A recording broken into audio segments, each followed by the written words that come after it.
What's up guys, and welcome back to another man versus deer video. In today's video we're going to be taking this antelope buck and making a custom plaque for it. Let's get after it. This is probably one of my bigger bucks to date. Guys, I cannot believe that actually worked.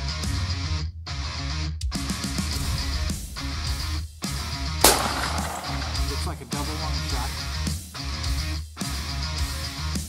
It was hot, really hot.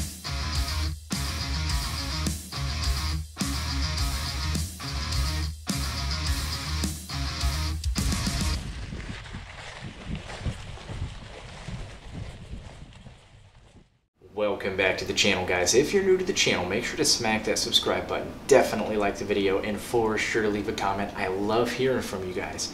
Like I said earlier, this is my 2021 Wyoming antelope buck and this hunt was one for the books. If you haven't got a chance to check that out yet, I'm going to link it up here. I'm going to link it in the description below.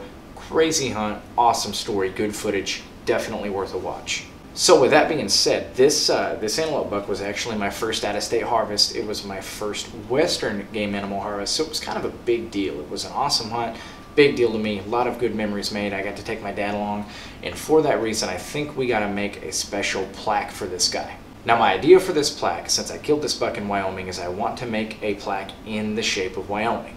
I kind of want to distress the wood, I want to kind of burn the edges like I do with a lot of my other plaques. I maybe want to incorporate some barbed wire into it. I got the shell from when I harvested the deer, the casing, the brass casing, and then I also ordered some sagebrush off of a taxidermy supply store that I want to incorporate in this too, just to really encapsulate what I thought Wyoming looked like, you know, and to put a little bit of scenery into this plaque.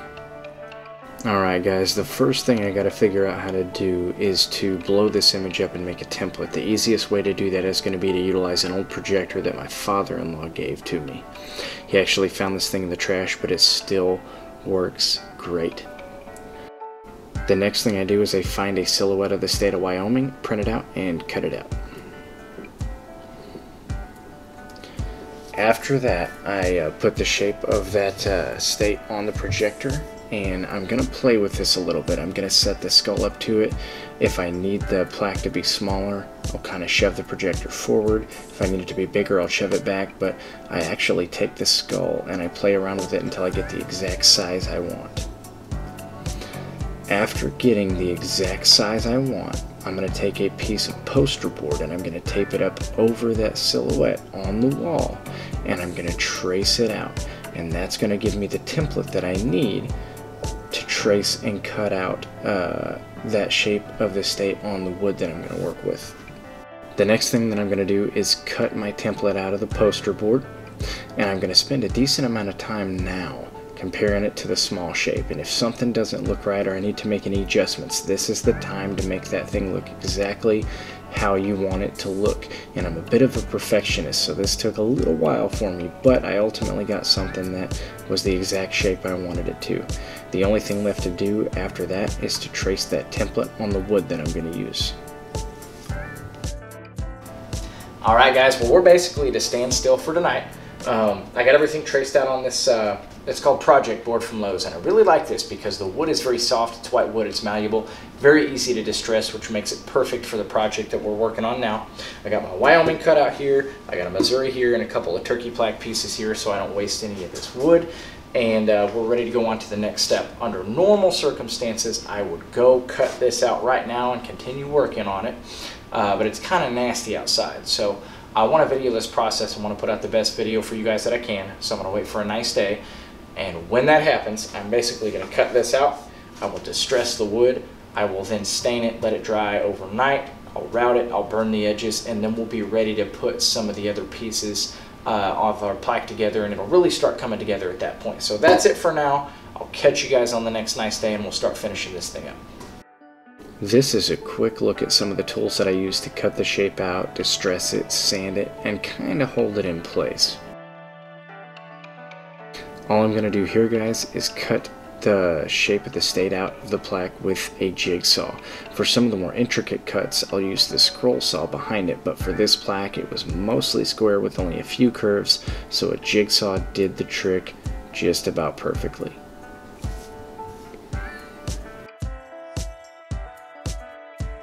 The next part of this process involves a hand sander, and basically I smooth out the top and the back of the plaque, and then I'm going to spend some time and I'm going to smooth the edges of this thing out. This is a pretty important part of the process because any small nicks or imperfections in the outer edges are going to show up big time when we go to route this thing.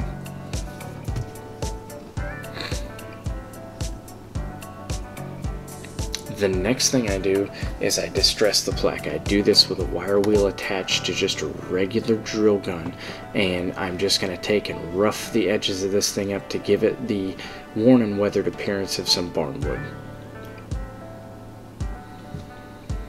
After that, I take an air hose and I just kind of spray off the front and the back of it. This lets me see exactly where I'm at and gets me ready for the next part of this process, which is this staining. The next part of this process just involves applying a coat of stain to this plaque. A lot of my plaques I use a darker stain on because I feel like a darker stain really makes the whiteness of the skull pop. I use a stain called Red Mahogany, and I really like the way it turns out.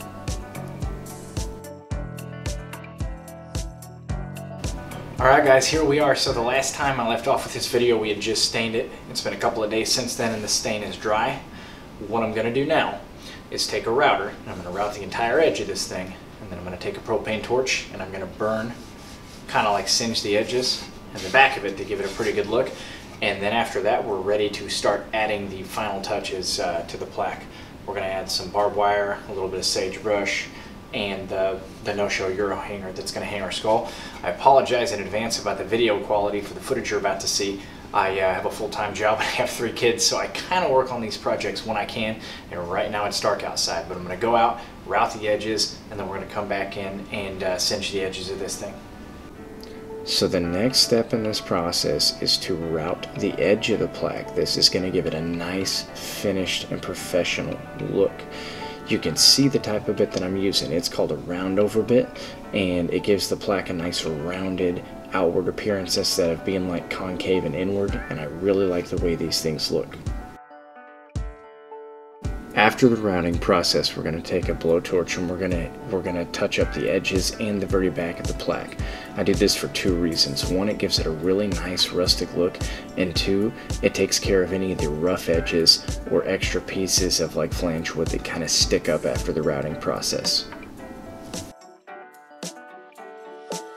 Alright guys, well I got my plaque finished. We cut it out, we sanded it, we distressed the wood to give it kind of a rustic barnwood look, and then we took a torch and did the edges in the back so it didn't look bad on the back. Now, what I'm going to do is I've got a no-show Euro mount hanger right here, and it's going to hang the skull out at an angle, right? And I'm going to kind of put it off center, somewhere about right here. I'm going to play around with it. I've then got 2 pieces of barbed wire. One's 13 inches. I'm going to put it down here. One is 12 inches. I'm going to put it up here. And then since the skull sits at an angle, I'm going to put this piece of sagebrush right here, kind of like that, just to incorporate a little bit of Wyoming into this mount. Now this I actually got off McKinsey taxidermysupply.com. They have all different kinds of sagebrush, driftwood, bark pieces. Really cool website to add a little bit of nature to your mount. But that's what we're going to do, and I'm going to get to getting this thing done. I can't wait to see how it comes out.